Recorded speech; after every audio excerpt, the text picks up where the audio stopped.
Chapter 23, The Assault on Saving.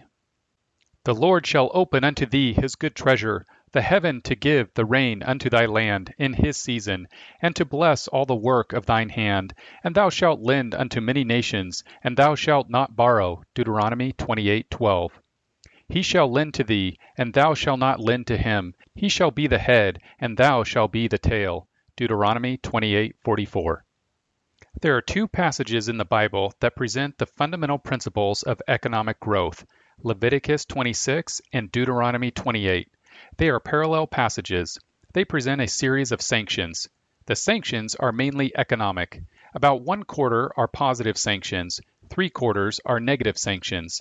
They are covenant sanctions. They have to do with obedience and disobedience to God's law. Hence, they are both judicial and ethical. They make it clear that economic theory must be seen in terms of ethics.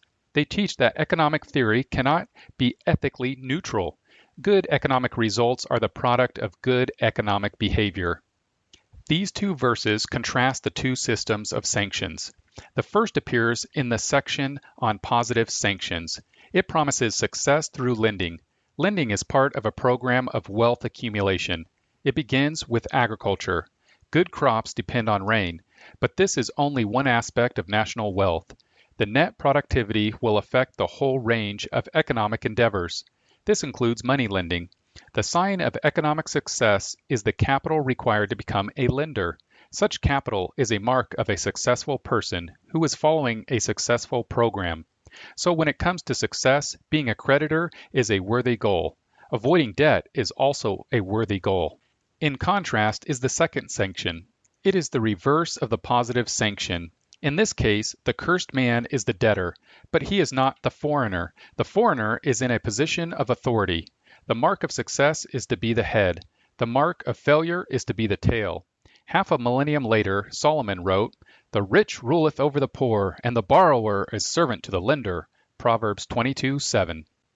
Because of the myth of economic neutrality, we find that most economists today praise both debt and credit. Are they not both legitimate economic ends? Are they both not goals of human action? Are they not different aspects of the same voluntary transaction? Therefore, are they not marks of a free society? They are marks of a free society, but they are not equal. He who lends is extending the influence of his worldview. He who borrows is subordinating himself to the creditor's worldview. While both lending and borrowing should be legal, he who pursues consumer debt is clearly a fool. This places him in the category of a covenant breaker. He places himself in the category of losers in history, functionally subordinate to another man's God. This outlook is at war with modern economics. Modern economics is officially neutral methodologically. The Bible is not. The Bible praises thrift and curses debt. It makes it clear that thrift is a moral good. Consumer debt is evidence of a moral weakness, a concern with present consumption at the expense of economic independence. This is not a criticism of debt that finances a program of capital accumulation, such as investing in real estate, but it warns the entrepreneur that such a debt-funded business venture is risky. The person who collateralizes his capital may lose it. A businessman may take a loan, but if the bank refuses to renew it, he may lose his business. He is the servant to the lender. So, the Bible makes it clear. It is a moral obligation to lend. This is an affirmation of a program of saving. Why? Because of the biblical concept of redemption. To redeem means to buy back. Christianity preaches that Jesus Christ came to redeem his people. How? By living a perfect life and then dying as a substitutionary payment to God, his death for his people's otherwise mandatory eternal death. But this was preliminary to comprehensive redemption, buying back a fallen world for his people. His people will inherit the earth. This is stated repeatedly in the Psalms. His soul shall dwell at ease, and his seed shall inherit the earth. Psalms 25:13. But the means of this program of redemption is through service, not military conquest. Jesus said, "But Jesus called them unto him and said, Ye know that the princes of the Gentiles exercise dominion over them, and they that are great exercise authority upon them. But it shall not be so among you, But whosoever will be great among you, let him be your minister, and whosoever will be chief among you, let him be your servant. Matthew 20:25 through 27. Lending money to people who want to buy consumer goods is part of this program of redemption. Lending brings present-oriented consumers under the influence of future-oriented lenders. This means that one of the goals of lending, a form of thrift, is to permanently consume less that you save. Saving is part of a program of cultural dominion. It is to extend the kingdom of God by means of a lifetime of thrift, including money lending. This means that thrift is not only for future consumption, it is for future dominion. Adam Smith wrote this: "Consumption is the sole end and purpose of all production, and the interest of the producer ought to be attended to only so far as it may be necessary for promoting that of the consumer." The maxim is so perfectly self-evident that it would be absurd to attempt to prove it. The goal of production is indeed consumption, but not for the producer. For the Christian, production should be seen as God's mandated means to a series of mandated ends. One of these ends is capital accumulation, not for the purpose of consumption, but for dominion. The very rich understand this. A multimillionaire or billionaire does not sacrifice his life to make another $1 million in order to spend it on more consumption. He does it to extend his influence. It is the supreme economic mark of covenantal rebellion in both modern economic theory and policy that government debt is praised as an aspect of wise fiscal policy. Only slightly less perverse is the suggestion that consumer debt is positive because it stimulates production. This is what is known as demand-side economics. It is the essence of Keynesianism. Keynes recommended government deficits as a way to produce national wealth. At the beginning of Chapter 16 of Keynes' General Theory of Employment, Interest, and Money, 1936, Keynes wrote what has become a legendary critique of saving. He argued as follows: because saving is no guarantee of future consumption, the act of saving reduces present employment. It reduces present demand for goods, and therefore it hampers the economy.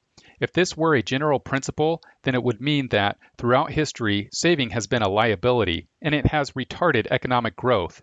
He wrote this: "An act of individual saving means, so to speak, a decision not to have dinner today, but it does not necessitate a decision to have dinner or to buy a pair of boots a week hence or a year hence or to consume any specified thing at any specified date. Thus, it depresses the business of preparing today's dinner without stimulating the business of making ready for some future act of consumption is not a substitution of future consumption demand for present consumption demand.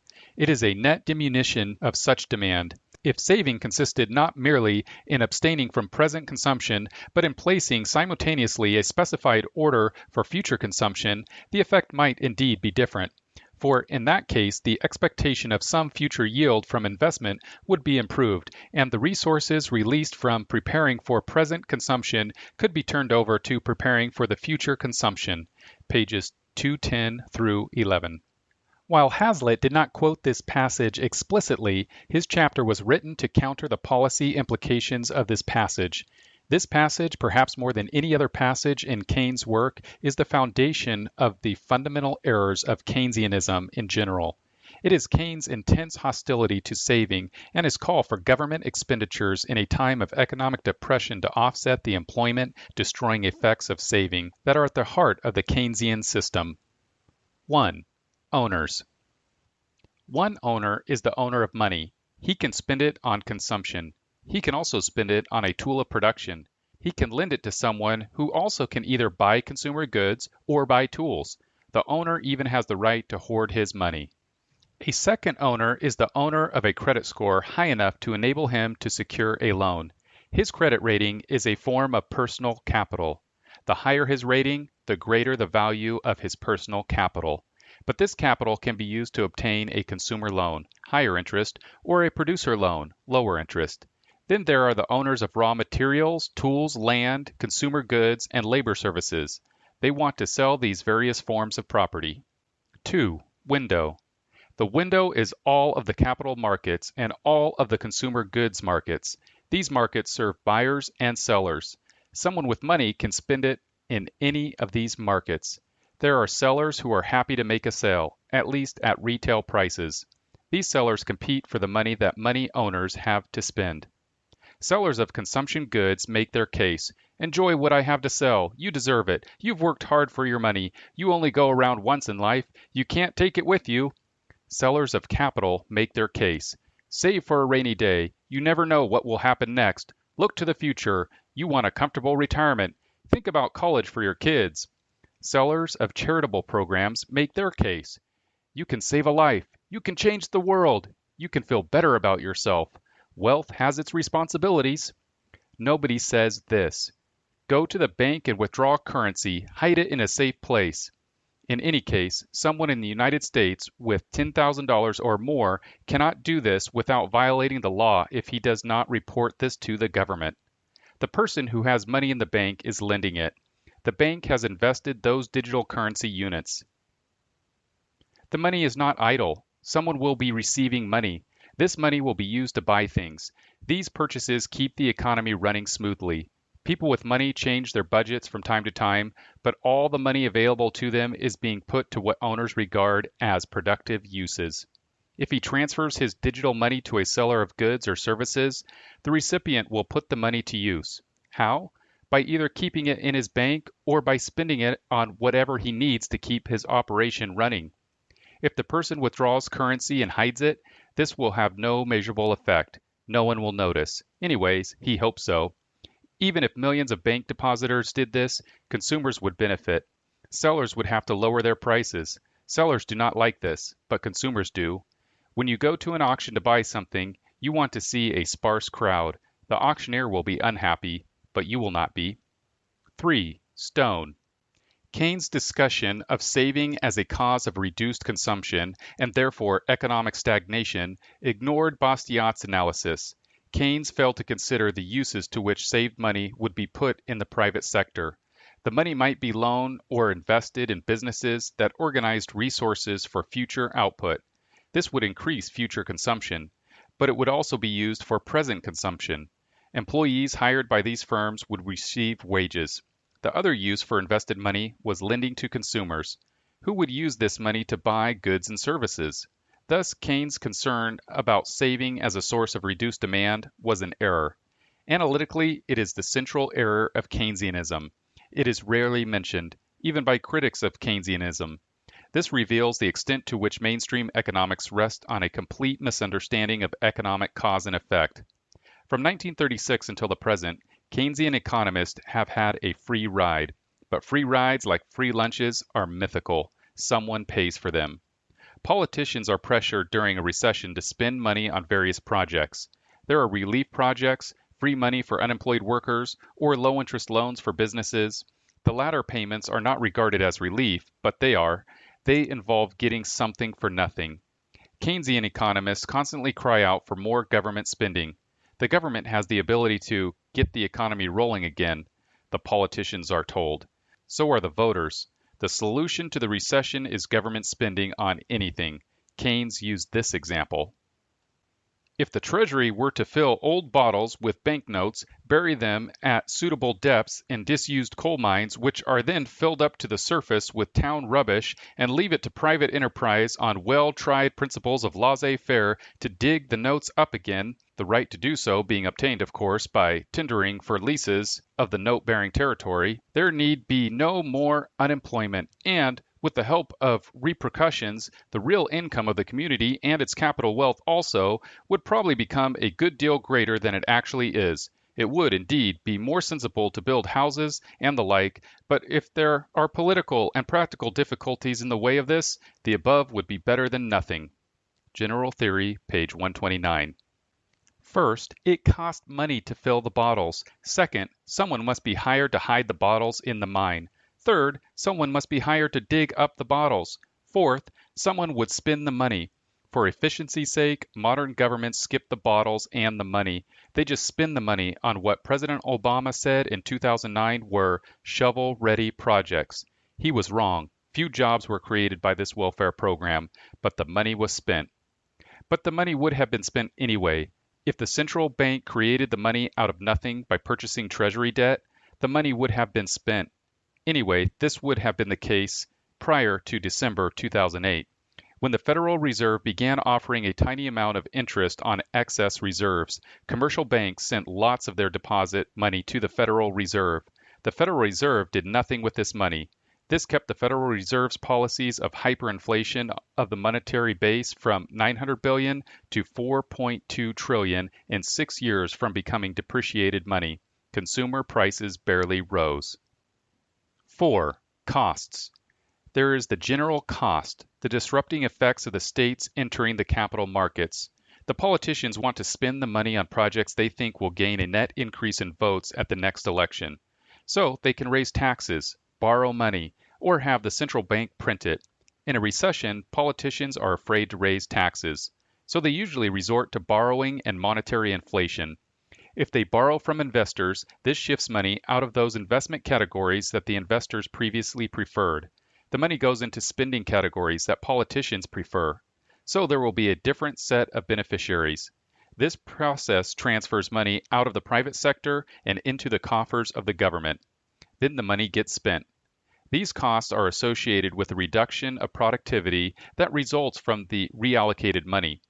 The government bureaucrats spend the money. Those groups that receive the money are benefited. Those groups that do not get the money are harmed. But members of these harmed groups do not follow the money. They do not perceive that the beneficiaries of government spending program benefit at the expense of members of groups that would have sold something to the original investors, who instead turn their money over to the Treasury. Investors who turn over the use of their money to businesses that produce for future customers are providing the means of future consumption. They trust the judgment of business managers who make the decisions about the goods and services that future consumers will be willing and able to pay for. These business managers are specialists in making these estimates. They are under the restraints of accounting, profit or loss. Their success rests on their accurate forecasting and appropriate strategies of production. Other investors turn over their money to the government, which will be used to buy votes. The politicians will battle politically over the budget. The outcome of these battles will determine which of the favored groups get access to the money. The government will spend all of it. Then future politicians will decide what to do to repay investors. 1. Raise taxes. 2. Borrow more money. 3. Sell IOUs to the central bank, which will create the money out of nothing. Government spending of borrowed money reduces economic growth. That is to say, it reduces the supply of future goods and services.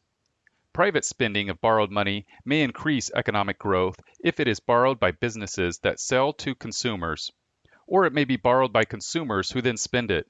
If they buy consumer goods, the money goes to sellers who specialize in production. Some of the profits they make will be reinvested in the seller's business, or used in the name of the business to benefit investors.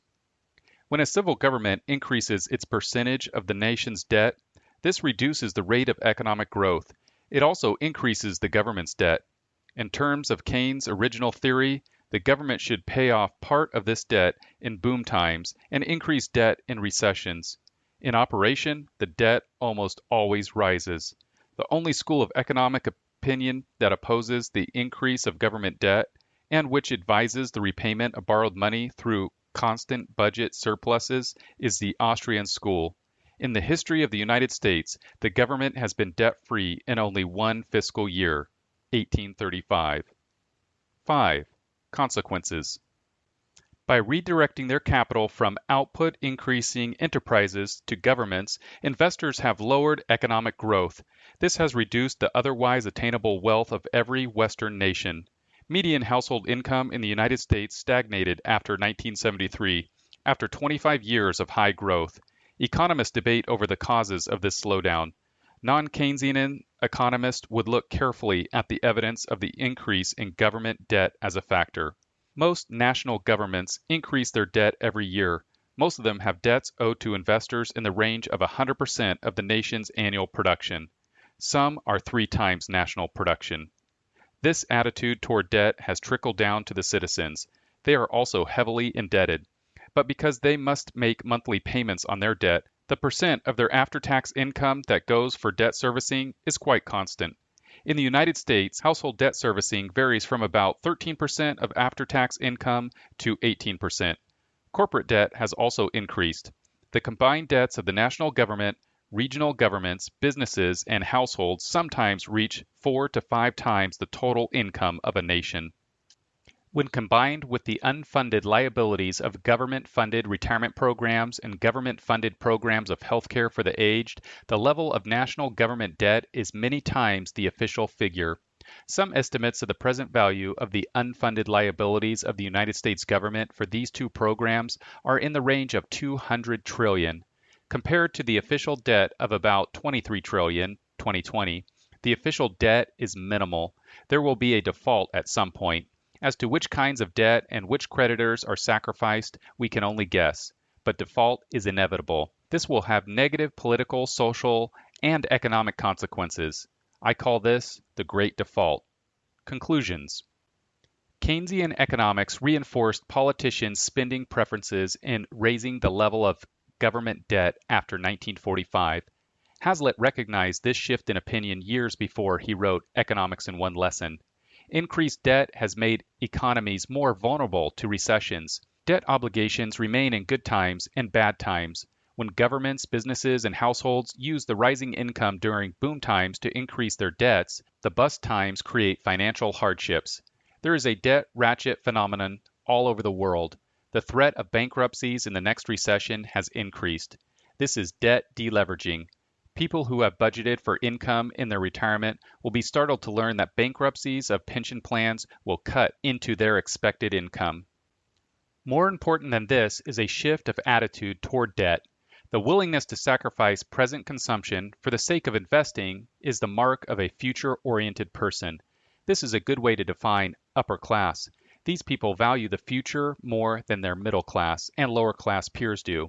We have seen a shift over the last 2 generations in the direction of lower class attitudes. Consumers have concluded that it is easier to succumb to the lure of present consumption than to remain debt-free. This is the loser's mentality, according to Deuteronomy 28:44. Christians should avoid this mentality. It rests on bad theology.